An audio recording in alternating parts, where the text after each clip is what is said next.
2022 में शिवसेना के दो फाड़ होने के बाद से महाराष्ट्र में राजनीतिक विवाद चल रहा है। उद्धव ठाकरे और एकनाथ शिंदे गुट के बीच असली शिवसेना और नकली शिवसेना की लड़ाई काफी वक्त से चली आ रही है और अब ये लड़ाई सुप्रीम कोर्ट तक पहुंच गई है। शिवसेना उद्धव ठाकरे गुट ने सुप्रीम कोर्ट से बड़ी अपील की है। तो क्या अपील की उद्धव गुट ने, जानने के लिए देखिए रिपोर्ट। महाराष्ट्र की राजनीति में पिछले 3 साल से छाए शिवसेना विवाद पर सुप्रीम कोर्ट में एक अहम सुनवाई हुई। इस दौरान शिवसेना यूबीटी ने सुप्रीम कोर्ट से अपील की कि वो एकनाथ शिंदे गुट को आधिकारिक शिवसेना के रूप में मान्यता देने और उन्हें धनुष बाण चुनाव चिन्ह देने के ईसीआई के फैसले को चुनौती देने वाली अपनी याचिका पर तत्काल सुनवाई करे। वकील कपिल सिब्बल ने जस्टिस सूर्यकांत की अध्यक्षता वाली पीठ के समक्ष अपील की, क्योंकि कोर्ट ने महाराष्ट्र स्थानीय निकाय चुनाव कराने का आदेश दिया था।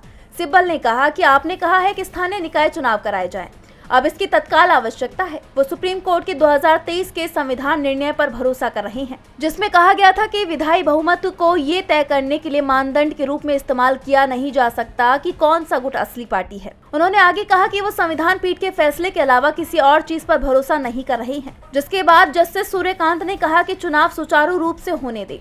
स्थानीय निकायों में ज्यादातर मतदाता किसी चुनाव चिन्ह का समर्थन नहीं करते हैं। सुप्रीम कोर्ट ने उद्धव गुट की याचिका पर जल्द ही सुनवाई करने से इनकार कर दिया।